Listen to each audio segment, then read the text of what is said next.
Good morning, Facebook land. Matt Ferrens here.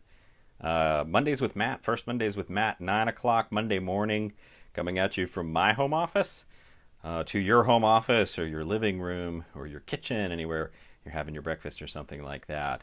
We're going to be doing something a little bit different, I hope, for all these sessions. I'm literally going to be sketching here, so you won't see my face for most of the morning, which maybe that's a good thing for you. But I want to talk about some stuff. So I'm going to set up on my rig here for a second so a view of my ceiling to begin, and then switch my camera down this way. And I cheated a little bit. Not everything's going to happen while I'm here. I sketched out this shape on this piece of paper before I started. And you may recognize this. It's District 6. This is where we all are if you're able to vote for me. If you're not, this is the district in northwestern Pennsylvania that I'm seeking to represent. It's Pennsylvania House District 6. Looks like this. It represents a couple of different counties. We have up on the top side of it here Erie County, just in kind of this small section right here. This cutout is Edinboro, and that's the county line right there. So let's actually put a little dot in there. So we recognize the two counties we have. We have Erie County to the north and Crawford County down to the south of the district. So what I want to do this morning is, like I said, literally sketch out the story of District 6. And largely I'm thinking of this as a brainstorming exercise, or thinking about how we can generate a list of issues to brainstorm, to think about who we are and what we might need, and then ultimately over the course of some of these other Mondays with Matt's, let's just slide this down here. Matt Ferrens, that's me. Of how we might actually think about legislation and legislative priorities that can help our district. So the first thing I'd like you to do is just for a second, imagine what District 6 is on average. So imagine who you think the average resident might be, or what an average place might look like in this district, and how would you draw it or draw the components of that. So let's just take a second and think about that. And then I want to label some major features of this map first of all. One thing up here, and I'll just write her in here, is this is Fairview Township. And Fairview Township has about 10,000 people in it. It's pretty much this box right here, which is the population cluster on the north side of this district. And if we move down toward the south, draw a circle. It's not exactly a circle. But the other population center of District 6 is Meadville, where I am right now, the city of Meadville. But we've got a couple of other things that happen along the way, the small towns that make us up. We have Sagertown, which is here. We have Venango. This is not to scale, I think, important to recognize. And Cambridge Springs. These are some of the major places. Guys Mills is over here, Cranesville is over here, lots of little communities throughout. What we want to think about here is what kinds of places are this? So up here we have, and I'm actually going to grab some colored pencils for this. We'll start colored pencils. There's no particular reason for any color. This would be suburban. So we have a suburban district if we think about Fairview up at the top. And let's grab, I like this blue here. I feel a little like Bob Ross this morning. We have an industrial small town or small city. And we might think about it as post-industrial small city down here. And then Sagertown, Venango, Cambridge Springs, all of these, I'm not going to write it since it would cover most of the map. Those are small towns, small northwestern Pennsylvania towns that they're centers for the area, but don't have quite the amount of services that we have up in Fairview and down in Meadville. And then throughout large sections, I'm just going to crosshatch a lot of this. Large sections of the district, we have agriculture. And this is a heavily agricultural district as well. So that's something, if we want to just sketch out features so we can think about what sorts of things we are. The features of District 6 are that it's suburban. And it's small, post, but still continuing industrial city. And then it's also rural agricultural. I think already you can see one of the things that we have to recognize is that this is a complicated district that has a lot of different things going on it. Let's think about a couple other things here. I think water is always interesting, and there's big water up here we need to think about, and that's Lake Erie. Put some waves so we recognize that's Lake Erie, which is another feature. We are a coastal district. We actually have a beach. There are 2 public beaches up in Fairview Township. So we actually are along that third coast of the United States. That this district is coastal on the Great Lakes. So it's a Great Lakes district as well. We have running throughout the district. Let's find a nice little color for this. I'm just going to go with this dark blue. One of the important features is, and I'm just going to start it, it would continue up this way, sort of broadly this way. You may recognize what I'm drawing already. And then it's the bottom border for quite a while, and then it kind of cuts down sort of like this. And we'll make it come up here so we can label it. That's French Creek. So now I'm thinking about issues we might consider as being important. And those things that I've drawn lead me to 2 right away. And they're going to be environmental, but they're going to be water issues and water quality issues. I'll just put environment after it. Lake Erie, has had an interesting legacy that it's much cleaner than it used to be. Some ways because of the pollution of the zebra mussels cleaned it up. But it's actually a pretty wonderful Great Lake. I mean, it is a wonderful Great Lake, but it's become much cleaner, recovering from its industrial past. And French Creek is one of the most biodiverse waterways in the United States and is an important eco feature. So that's something we need to think about here in the district we have to protect. We've got 2 other important features of water. Yeah, I'll just keep using the blue for this. I guess it's sort of a purpley blue. Up here, we have Woodcock Dam. It's not really a square, but we're going to go with that. Woodcock Dam, which is a flood control project. And we have Tamarack, which is also a flood control project, but a fishing lake, which is nicely back full of water. It was because of dam issues not. So we have those 2 things as well, which is really great for recreation. Putting the location of this is going to be imprecise, but something important to add to our map to think about, and I think this links to this environmental legacy and environmental issues that need to be part of who we are. Again, recognizing this is not really exactly to scale with my quick sketches here. This is the Erie National Wildlife Refuge. So we have federal land in our district as well, which is set aside as wildlife refuge, largely for waterfowl. And also there's some hunting in those sections, but those are important protected areas of what we have. And then one thing that we often don't think about, but I think we should, a little X marks the spot here. This doesn't have to do with water necessarily, but an important part of our history. And that's the old John Brown Tannery. John Brown being the abolitionist, and an important abolitionist who fought very hard early on to free our African American brothers and sisters from slavery. So that's all stuff that is part of where we are.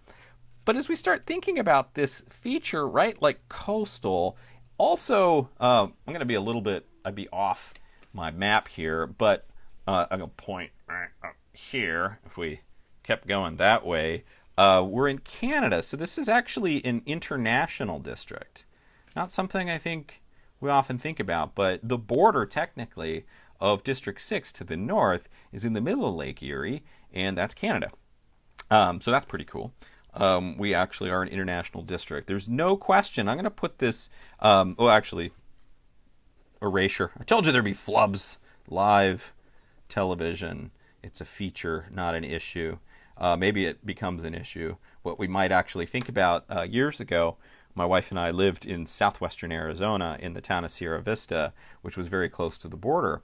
And anytime we were driving into Tucson, which was about an hour and a half away, so about as far away as Pittsburgh, Cleveland, or Buffalo, when we would get a little bit outside of town, this is a town about 50,000, there was almost always a permanent border control checkpoint. And so we had to pull off the road, and some border agents would come out, ask us questions, and usually there was a sniffer dog that would sniff down our vehicle. And, that never felt particularly good when you're just driving to the city to go to dinner or something like that. But that was allowed because we were close to the border. And we have to recognize that the same thing could happen here. This entire district is within that proximity of an international border. So it's actually within the law for Border Patrol to set up permanent checkpoints in that, or semi-permanent checkpoints in that way. So some of those immigrant border issues that we hear that largely don't apply to us could have implications here at home. And we need to think about what that means both to ourselves and as a broader humanitarian effort. Anyway, so that was a sideline. All right, so I think we have the features of the district laid out pretty well. And what I would emphasize again, I'm going to grab my coffee. I have my, I don't know if you can see it, and I don't want to spill it, so I can't show you. It's a wonderful giraffe mug. One second while I sip coffee. So what you can see already is that this district is a lot more than simple, and isn't going to be served even locally by simple politics, which makes issues a bit complicated. So I'm going to, over here, make sure I'm still on screen here, write down the major platform that I have. And again, this is a brainstorming exercise in thinking about who we are as a district and what features and issues we have.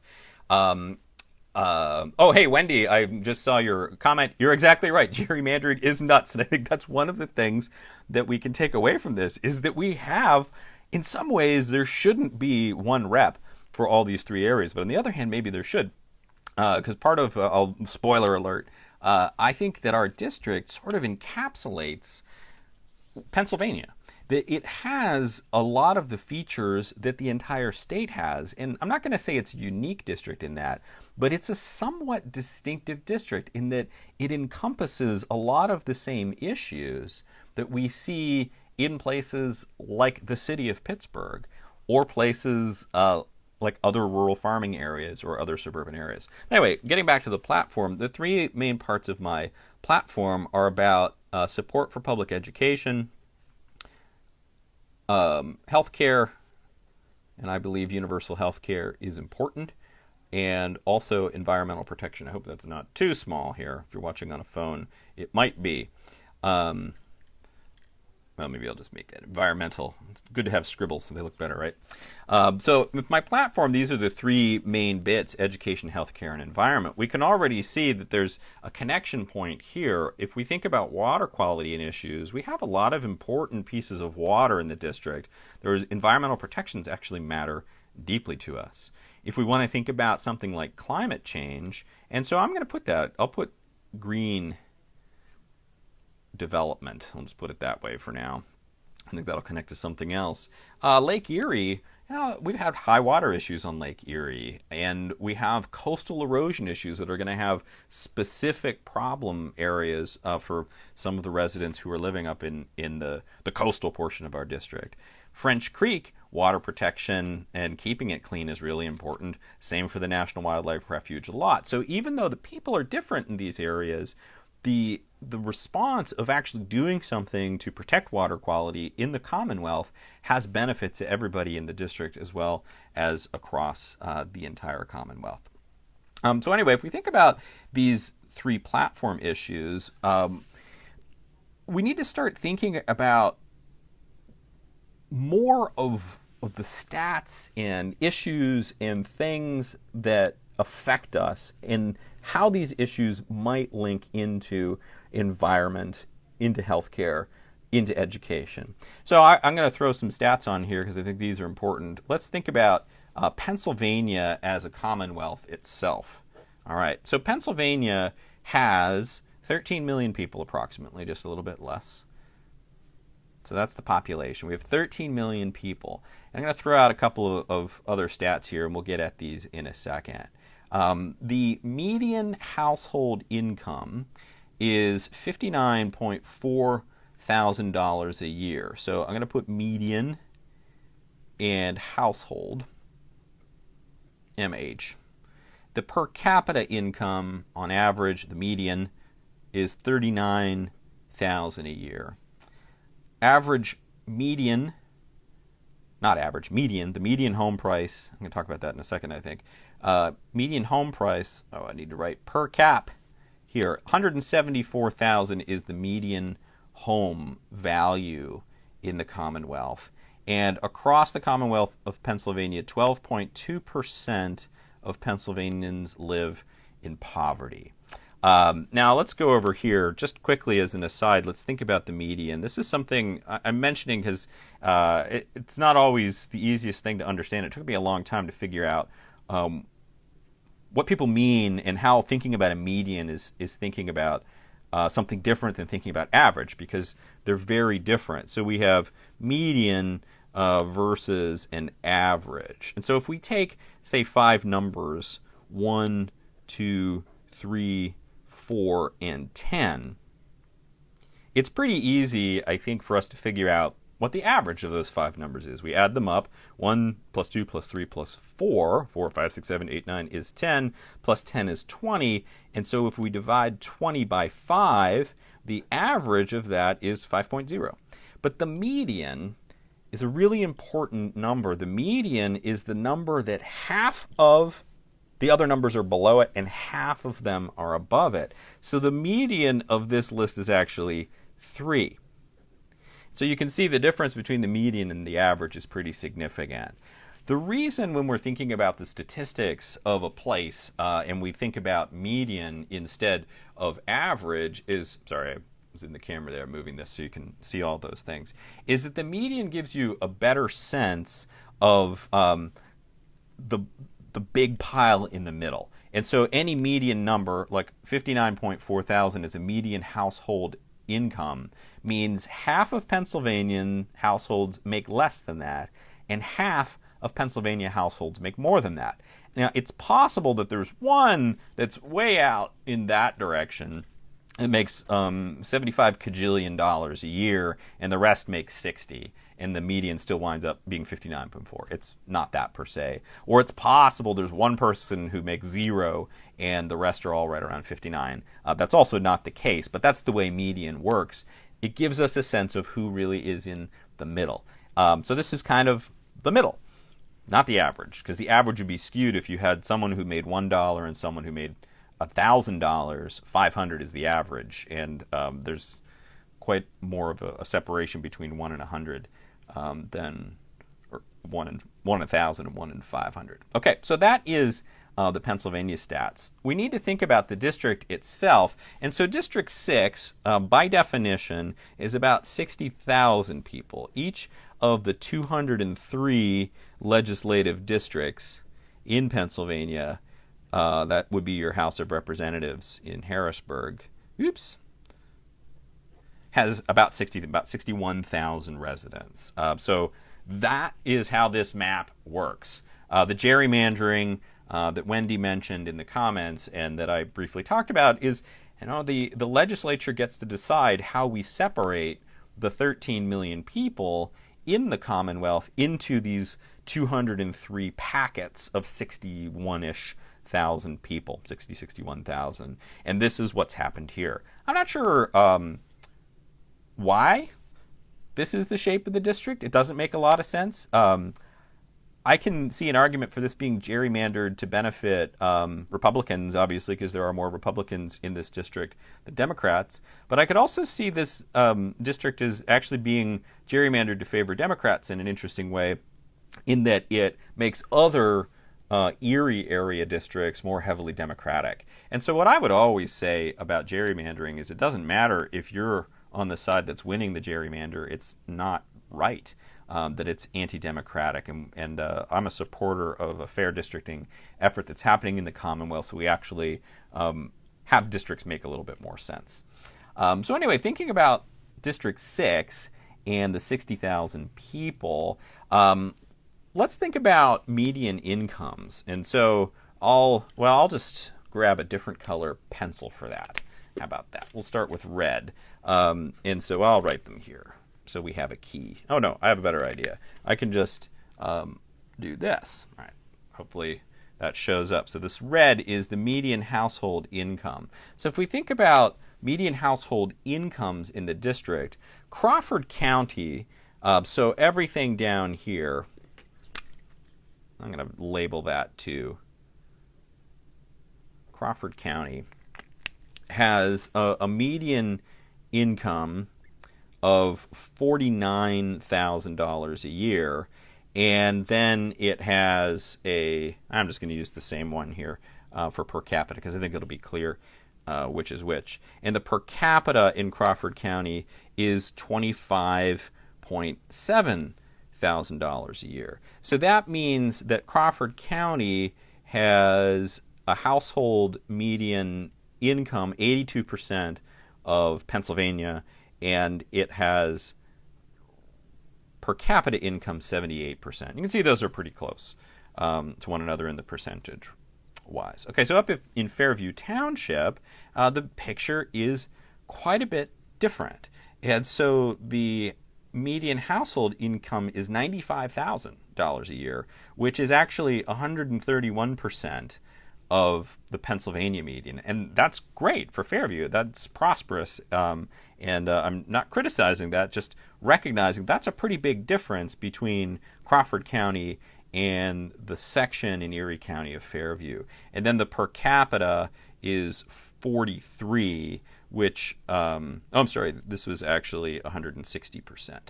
And this one's 131%. So they're beating the Commonwealth of Pennsylvania up there. Now, if we look at Meadville, where I am, the picture is different still. So the household income is $35,000 a year in Meadville, which is 60% of the Pennsylvania median, and the per capita is $23,800 a year, which is actually a little bit better by percentage. It's 72%. But what you can see is that Meadville has a significantly lower household income than Crawford County as a whole, and definitely than Fairview. So, issue. Economy is without a doubt an issue here. And part of that is going to be, well, I'll put that set up in a second, is poverty. And part of that also has to think about the wide spectrum of this. So we'll call it disparity. And that's part of what makes legislative action difficult in a district like this, because you obviously have different concerns in Fairview economically than you do in Meadville. And the economic concerns they have in Fairview are certainly legitimate, but they're going to be paying attention to things in a different way than here. So if we think about those poverty stats, since I mentioned that, remember it's 12.2% in the Commonwealth of Pennsylvania. In Crawford County, poverty is 13.4%. Need to mark that so we can see that we have that. So 13.4% is the poverty rate in Crawford County.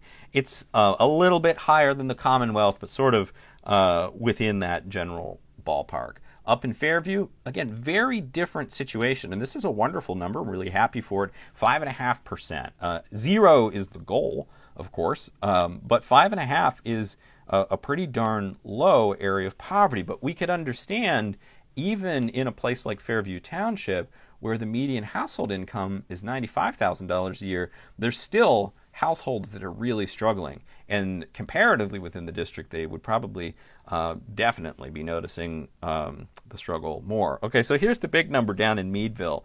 The poverty rate, and this is all data from the U.S. Census, is 24% in Meadville. 24%. So I'm going to draw this line because I think it's very important in considering some of the needs of the district, is that we have twice the state average of poverty in Meadville than we do in the Commonwealth. And it's actually almost twice the poverty rate in Meadville than the rest of Crawford County, which is pretty significant. I find that eye-opening and something that we can't look away from. There's all kinds of other measures that are going to show us similar things. So if we want to think about, I'm just going to use the blue pen for this part, median house value. In Fairview, the median house value is $210,000 median home price. And in Crawford County and Meadville both, which is interesting, the median home price is $110,000 is median home. So you can see there, again, there's a pretty wide spectrum that Fairview is actually pretty much in line, just a little bit more than the Commonwealth median, whereas Crawford County is lower. The implications of that come into education. And so economy, and this is going to be linked, I'm going to put education funding here as an issue I think we should think about. And if you have ideas as you're watching of some other issues, put them up in the comments. If I miss it while I'm talking here, I can go back in and look afterwards, but I might also be able to address it in real time here. So I see there's a question from Amy about how local businesses are being impacted by Allegheny and other places. Well, Allegheny closing early, but lots of the stay-at-home directions we have. I'll try to get to that a little bit later here. I'm hopeful that the Commonwealth can do some things. In some ways, it's not that than what needs to happen to help people in this district as well. So anyway, education funding is a major issue in Pennsylvania and in District 6, because if we look at median home prices and if we look at household incomes and what we have right now, I'll put a little arrow here, the problem of property tax, this is probably too small to see, funding schools. There's an automatic inequity that's set up, and this is not a criticism of Fairview. Fairview has fantastic schools. They commit to those schools, and they're willing and able to pay the taxes to keep the schools well funded and strong. There's also a different situation for somebody going to school who doesn't have to worry about where they're getting their breakfast as well. The problem is to have funding for schools in Crawford County at the same level as Fairview, the relative tax burden for residents down here, and the important word here is relative tax burden, is much higher. So in some ways, you wind up paying a similar price of taxes for a similar valued home in Fairview and Meadville, but with less capacity to pay in Meadville, which is why we need to think about spreading that out statewide, because Fairview is not the wealthiest district by a long shot in the Commonwealth. There are some very wealthy districts in the suburbs of our two major cities that have an even greater capacity to support their public education without the sort of pain that a lot of us feel from our tax bills every year. Getting back to these home prices for a second, just because I think it's interesting, if we think about these homes, just looking at Meadville, the most expensive house on the market right now, according to Zillow, is $580,000, which is a pretty expensive house. And there are in Meadville right now about 20 houses that are $200,000 or more. So that's the high. And the low in Meadville, the cheapest house currently on the market is a fixer-upper that's $14,000, which is not a lot. In Fairview, the houses, the high, and this one's a bit of an outlier, but I'm going to put it on there anyway. The high is $1.95 million. That's a massive lakefront mansion. There's a couple of those for sale. But again, that if we look at that median number, that's an outlier for Fairview. But there are approximately 10 houses in Fairview that are 500,000 or more. So there are approximately 10 houses in Fairview in the neighborhood of the most expensive house in Meadville. And the cheapest house currently on the market in Fairview is about 120,000. I find that interesting because currently the most affordable house in Fairview Township is more expensive than the median house in Meadville. Why am I pointing all this out? It's not to make anybody feel bad about anything, but it's so that we can see it. And that's one of the important things in thinking about issues, is that we can't make good decisions about what we need unless we know what we have and don't have. And some of this information here this morning, I would say, is not particularly comfortable. We don't like to think about the sorts of disparities that we're seeing. And even within the city of Meadville, if 24% of the residents are living in poverty, there's a tremendous economic disparity within the city of Meadville itself. So sometimes I think our natural human instinct is to want to look away from these issues because they can make us not feel really good. I don't think we can do that. And I think even worse than that is when politicians look away from stuff like this. That's Wendy and I are saying the same thing right now. It's really easy for Harrisburg to not understand, I'm just quoting here, you might read it, our issues out here in the so-called, in quotes, hinterlands. Yeah, exactly. And even for somebody living in Fairview, it might be hard to imagine what life is like in the rural areas. In prosperous agricultural areas, that's an issue here I want to put up here. I just said the word, and I have a cow. So that's important. Agriculture is an important part of who we are, and thinking about how we can support agriculture, I want to talk about that extensively in one of these Monday mornings. But anyway, we don't want to look at disparity often because it makes us feel bad. All I think we can ask of ourselves is to examine what's up and then decide if we're okay with it or not okay with it. Now, I can imagine a person, and I do not agree with this person, but I can imagine a person who would say, well, I'm not in poverty, so I'm not concerned about poverty. That is a position some people take. I don't think it's a position most people take. But unfortunately, when we're thinking about legislation in Harrisburg, this is what Wendy's talking about, what I'm talking about, is we can forget about that if we're not experiencing it in our daily lives. And so we forget that that's a priority. This number, this 24%, the analogs that we need to recognize, the allies, are the city of Erie and the city of Pittsburgh. And I actually didn't look at the stats, but it would hold pretty true as well. The city of Philadelphia or the city of Harrisburg, or lots of places that we know, or we think we know, that we think about as, quote, the inner city. They have similar issues than we do. But the way politics comes forward is that an issue is we might only think about agriculture and not think about poverty rate. And therefore, we don't think there's anything in common legislatively with someone living in the city of Pittsburgh or the city of Erie as somebody living in Sagertown or somebody living in Meadville. But in fact, we do have those commonalities, and that's one of the ways I would want to approach being a representative for a district. This takes me back to that idea that when I think about District 6 and all of this, the fact that it is suburban and small post-industrial city and rural agriculture, these are all important components of who we are, and coastal and international, that's Pennsylvania. We have a tremendous diversity of economic situation. We don't have a tremendous racial diversity in this district. That is true.